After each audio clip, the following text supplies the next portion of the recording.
welcome to SVG-TV's news for Friday, July 16, 2021. I'm Triska Campbell with the details. The Barley Smart Health Center was officially handed over today to the Ministry of Health, Wellness and the Environment. The project was implemented by the Pan American Health Organization and the UK Department for International Development and the World Health Organization.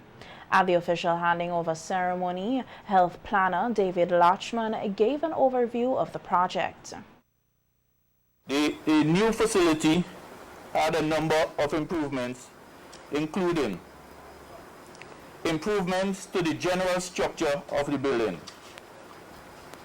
upgrade roof members, connections, and sheeting to improve wind resistance, raise roof level for increased airflow through the building, replace all damaged roof flashing, guttering, downpipes, repair and paint the complete interior and exterior, repair damages to the floor with new epoxy grade commercial flooring, upgrade the walkways and external drainage, construction of new bathrooms and sluice, construction of a generator room and installation of backup generator, replace damaged doors and windows, installation of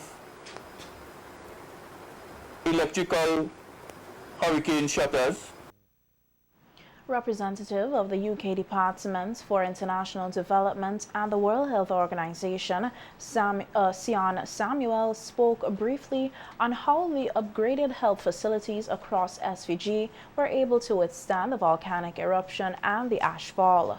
Samuel noted that the health facilities in SVG, along with 6 other countries, are a part of a £4.8 million program, which aims to strengthen facilities to withstand disasters. The ministry has now leveraged other funding using the assessment data to strengthen these facilities not included in this program to meet current and future risks. This all contributes to a significant resilience shift and transformation of these important community buildings and assets. The UK is committed to helping communities protect vulnerable community resources in the Caribbean against future storms, disasters, and the increased risk from climate change. Residents British Commissioner for SVG, Steve Moore, said that he is delighted with the Barley Smart Health Center, which is an added boost to the delivery of healthcare in SVG. It's the 4th of 7 facilities being retrofitted with grant funds from the UK. The programme will be instrumental in supporting the country's efforts to reduce disaster vulnerability of vital public buildings and boost its climate resilience. COVID-19 and the recent eruption of La Sufria volcano, and indeed the recent passing of Hurricane Elsa, further highlighted the importance of disaster preparedness and contingency measures at health facilities for staff and patients, and reinforced the need for many of the changes made. The improvements will require careful and timely maintenance in order that they continue to operate and deliver their services most effectively. PAHO's representative to Barbados and the Eastern Caribbean, Dr. Yitades Gibre, who also addressed the ceremony, said the organization is pleased to be involved in such an important project. It was closed down.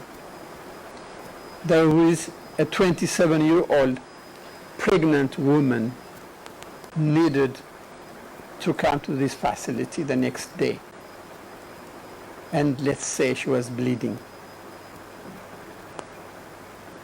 The nurse who would be sitting next door would open the clinic the morning, and then she could see her.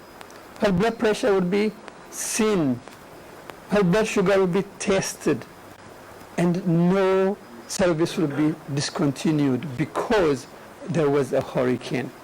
That's what SMART means. That's what this investment is all about. Over $700,000 was spent to upgrade the Barley Health Center, which faced many issues before its transformation to the Barley Smart Health Center. Area Representative Orlando Brewster highlighted some of the problems which were affecting the proper functioning of the health center. Insufficient space for patients and nurses. There was somewhat of an issue with privacy and confidentiality, doctor-patient relationship, because of the close proximity of the doctor's quarters to, the waiting patients. And also there was an issue with ease of access from your point of entry to your exit as a patient. And we had to look at these issues and see how best we can rectify them.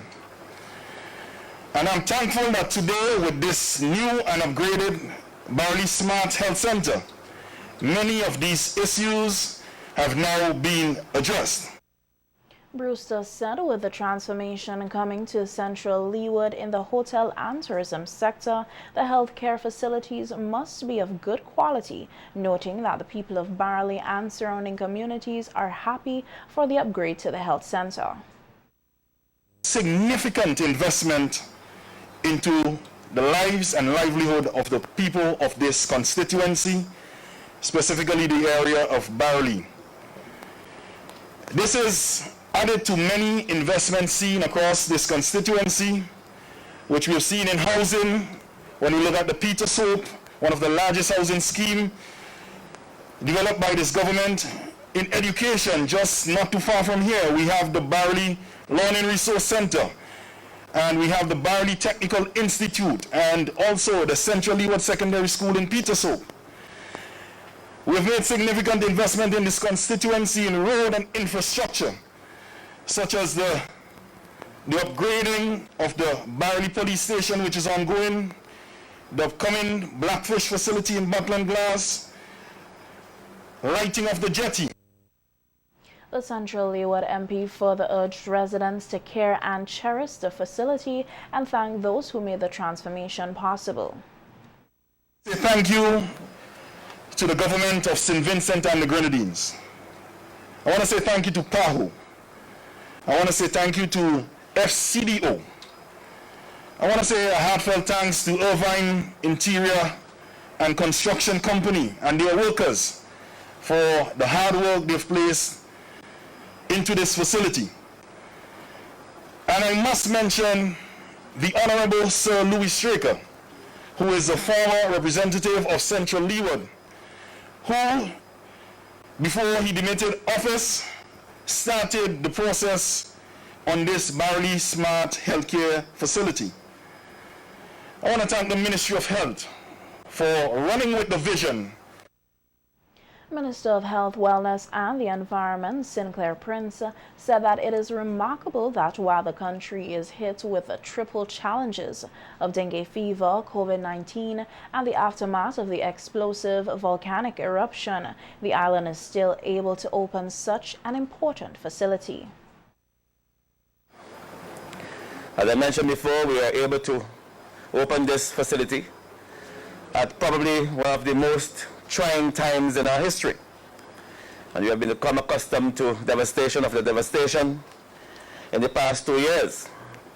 First of all, we were affected by the dengue outbreak, and then COVID hit us, of course, because we are part of the world. And also the volcanic eruptions. And recently there was the Elsa hurricane which passed to our north. So we are accustomed now, it seems, to be having these disasters, but at the same time, the health services in St. Vincent and the Grenadines have to continue. As a matter of fact, we work harder in these special times. Minister Prince outlined 16 health facilities that are being upgraded across SVG, which he said will be done using PAHO's SMART standards. Prime Minister Dr. Alf Gonsalves is urging Vincentians here and abroad to be calm about the recent issue with the removal of a coral reef from Indian Bay. A public notice was published in the Searchlight newspaper on July 2nd, which stated that Rafiq Dunbar, a hotel investor, made an application to the Physical Planning and Development Board to remove the coral reef from the beach area. Executive Director of the SVG Environment Fund, Louis Mitchell, and other environmentalists and citizens strongly oppose the application. In a recent telephone interview with SVG-TV News, Mitchell said the idea for the application is to remove the coral reef and replace it with imported sand and building a barrier reef that is made out of concrete blocks across the beach area. At the opening ceremony for the Barley Smart Health Center today, Prime Minister Dr. Afghan Saab said that the problem has aroused discussions locally, regionally, and internationally. He said persons should not worry because there is a planning board that will determine whether or not the project can be done in accordance to the law. Planning law with an independent planning board, physical planning board, which says, first of all, if you want to build a jetty where you wanted one to increase the size of the beach, and even if it's dead coral, you have to get permission. As I said, they say it's dead coral. I haven't gone there, I haven't received any report to tell me anything. I have gotten reports, but I haven't gotten them from planning because physical planning will do their work in accordance with the law. But understand that we have a civilized country, we have a law, a set of laws. A developer wants to do that, they have to apply for permission. Then the planning authorities have all kinds of grounds on which they can say they're not given permission, including that specific environmental ground. But they have others in relation to use and all the rest of it. If you read the planning laws, you will see. The Prime Minister said that the government has been putting things in place to protect the coral reefs in SVG and will not allow anyone to destroy them. I ask this question, anybody seriously thinks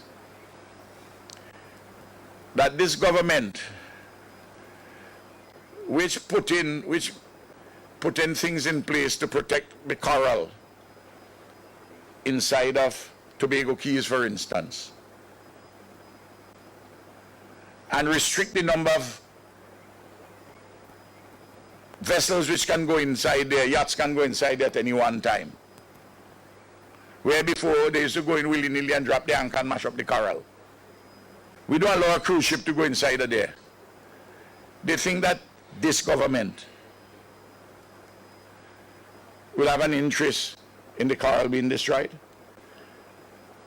And I can't believe that a responsible investor would want to destroy a coral either.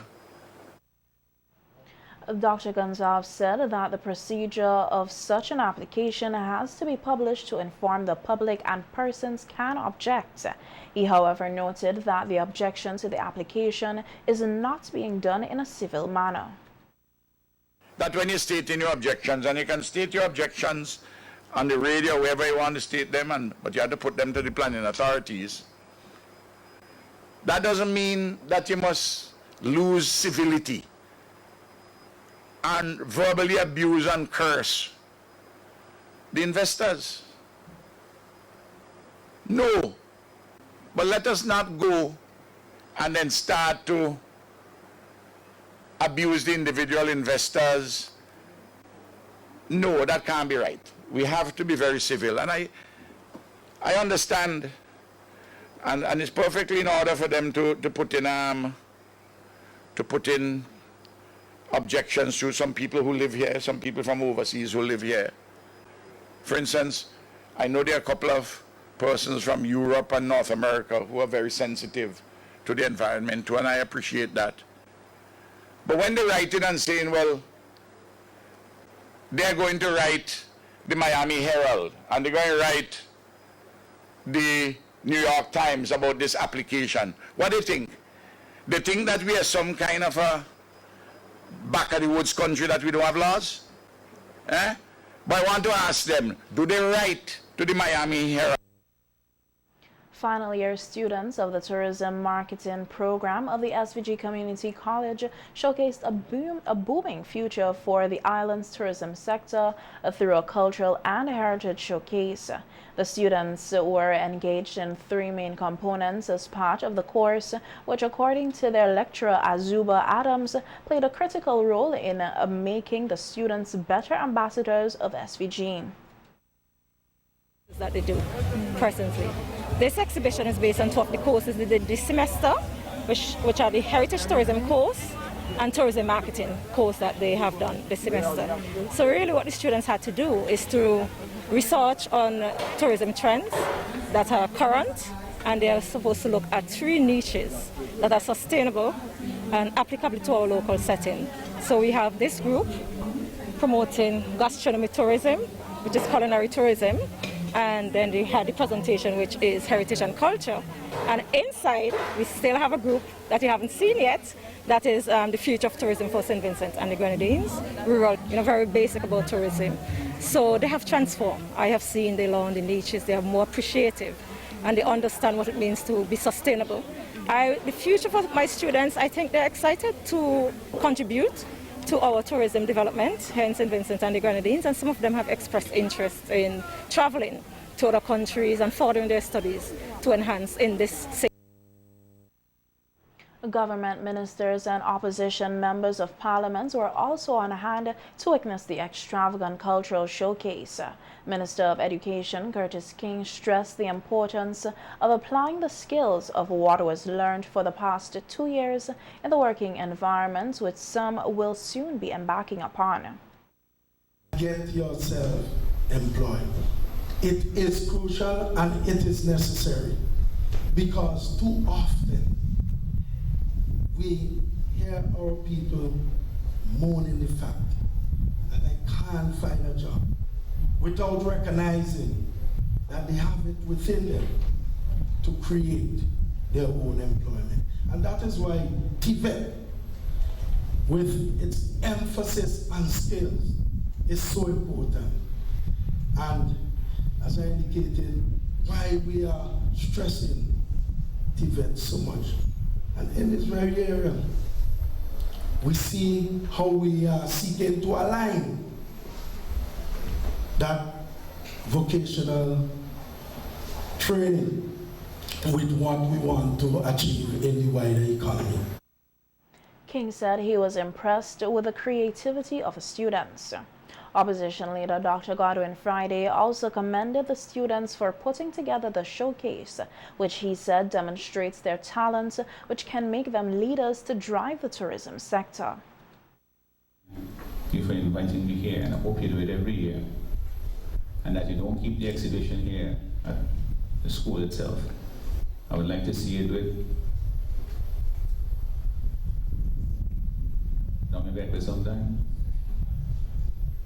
Do it in Kingston or over in Barley, wherever we want to give the message that tourism is our future, not our only future, but it is part and parcel of what will make us a productive country that can provide for our people, that can lead to better standards of living.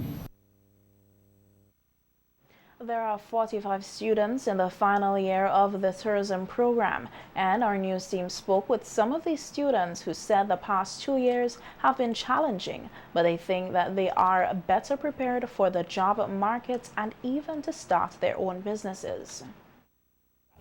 We are in love with food, and because we are doing tourism and the future of tourism is in our hands, and gastronomic tourism is on the rise, which means that tourists are traveling to their destination because they want to taste, or they want to get a feeling of their culture, their historical backgrounds, and also the food and beverage sector, so they can go back and tell stories. They like the storytelling and folk tales of the ancestors of the past, so they can know when they travel what the country is mainly about. For sure, I learned throughout college how to be a critical thinker, how to be able to make decisions on spot, whether or not your plan for it or not. That's what college is about, making decisions on spot. That's what they teach us in travel and tourism.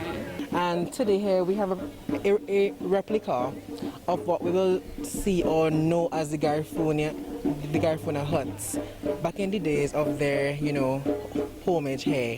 Because then I learned a few things to say in Garifuna because before I didn't know anything about Garifuna, and then while I was researching, I was learning at the same time. So here there are some things that I would be saying in Garifuna for, I incorporate the knowledge you got and then learn to come up with such a model. I incorporated by, doing research and stuff, and I find it a bit, enlightening and also a bit challenging because it's my first time building a hut, and I would say that's how I'm pretty pleased and, excited that I got to do something like this. The lead scientist monitoring La Soufrière volcano, Dr. Urusilla Joseph, said the seismic activity at La Soufrière volcano continues to decrease. Providing an update on the volcano on NBC Radio this morning, Dr. Joseph said that persons can now expect a similar pattern of activity going forward. We had a few earthquakes in the last 24 hours.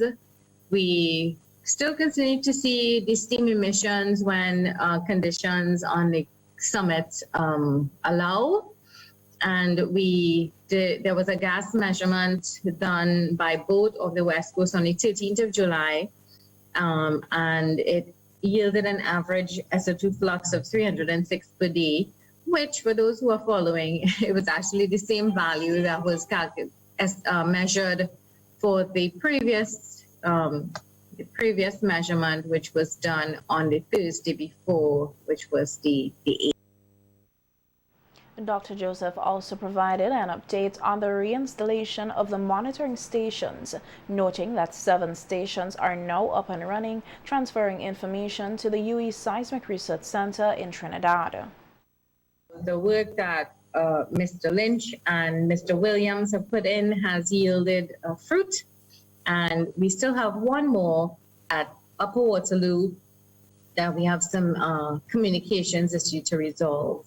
And of course, the tilt meter at Richmond is functioning. The lead scientist further added that the Forestry Service and the National Parks, Beaches and Rivers Authority are assisting the monitoring team in establishing a new route so that they can get to the volcano summit on foot to better analyze what is taking place there. They are working diligently because we saw them actually yesterday when we were headed to Georgetown, coming back from work being done on a trail. So I know that is being diligently worked on by Forestry and Parks. And I mean, it's a lot of hard work. And this is, very slow and painstaking because there are lots of places on the trail as you would expect. Well, I mean, first of all, they have to establish a new trail, clear off all of the vegetation along that path, and then shore up areas where it's more hazardous in terms of steepness of slope, etc. And then lay down, once the vegetation is cleared, then it's the laying down the tracks. So it's multiple phases there. The Salvation Army today handed out 500 food packages as part of its distribution drive to assist the vulnerable in SVG. Coordinator of the distribution drive, Major Jermaine Gotchelin, who said 200 tickets for the food packages were handed out. However, because of the need, they prepared an additional 300 parcels, which were also handed out today. For this software, and then we were giving hamper also from time to time, although we cook food also on a daily basis. But we see that some of the people that come, they come often also, so we decided to give some of them tickets in order to give it in order this morning. We give some with tickets, and we prepare a few also for those who don't have tickets after when those with tickets, and then we can give them. Major Gotchlin said since the eruption of La Soufrière, the Salvation Army has provided humanitarian aid to thousands of Vincentians. And we are happy to serve this community, this country, and we are happy that even us also as a Salvation Army, we can help in this fashion. We know that it might not be easy to get a lunch every day, so we are trying our best to see how we can help everybody, most likely, and we thank God for all the sponsors, also for all the donors who always give us things from time to time, and we bless St. Vincent and the Grenadines for that. Some of the recipients of the food packages expressed gratitude to the Salvation Army, noting that they were patiently waiting their turn to get some form of relief support. I use it to cook, but me train on them, I'm gonna help. I turn out the wrong liquor selling and thing, and come here and ask me and you should help me. And that is it. So I really help. I think I'm very fortunate to be here. I know the condition, I know the struggle, but then it's a help. I'm very thankful for that, you know. So it's a pleasure to be here. But this will be the first time I'll be getting. Yeah, I applied by Nemo. They said they called me up to now. I never get a call. So this is the first opportunity for me. So nice. So very grateful for it. Very thankful. And I bless the Salvation Army. I need a hungry. I know. I need and I'm hungry. That's the reason why I come here. I live alone. So you don't get no help or support from anywhere else? Once in a while. Meanwhile, various organizations throughout St. Vincent and the Grenadines were recipients of power washers and an array of emergency supplies, courtesy SVG Relief US Inc. Established in 2013, the group, which comprises of several other smaller organizations, has provided emergency aid and PPE to help SVG on its ongoing fight against dengue fever, the COVID-19 pandemic, and now the cleaning up phase in the aftermath of the explosive eruption of La Soufrière. Speaking at the brief handing over ceremony at the decommissioned E.T. Joshua Airport tarmac, SVG's Consul General to New York, Howie Prince, said the donation is as a result of group's efforts in the diaspora, which saw several containers of supplies shipped to SVG to assist with the humanitarian needs on the ground following the explosive volcanic eruption. SVG Relief USA Inc. in conjunction with an organization that's called COSAGO and SVG DRIP and several other organizations, we have together been able to amass as much as 5 container, 40-foot container load of emergency supplies, 4 of which are already in St. Vincent and the Grenadines, 1 is on its way. And in addition to that, we were able to send via UPS a plane load of emergency supplies to the country. Today we're happy that the recipients who are around the table will receive what we have been able to amass, and we hope and we believe that our efforts would go some way in alleviating the suffering that our people have faced since the eruption of the La Soufrière volcano.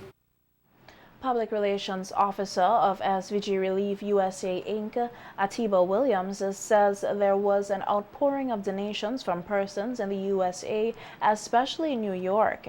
He said during the time on the ground, group members engaged in a deep analysis on the current needs from humanitarian to cleaning up efforts. We had generous donations from outpouring support in New York and around the U.S. with supplies that we have here in St. Vincent and Grenadines on the ground. We have established numerous partnerships which we did also send relief supplies to.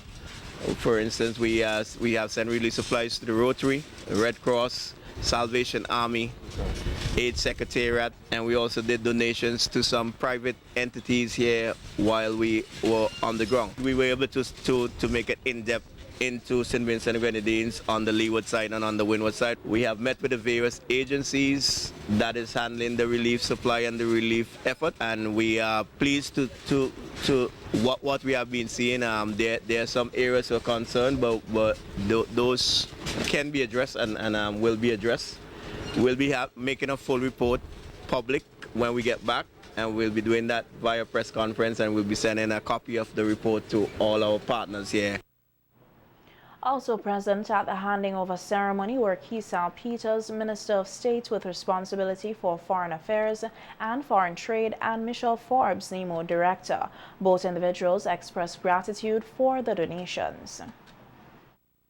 The fact that I'm always out here receiving items is testament to the generosity of our friends and our partners overseas, and today I want to recognize specifically our diaspora who have stepped up and they have showed up for the people of St. Vincent and the Grenadines.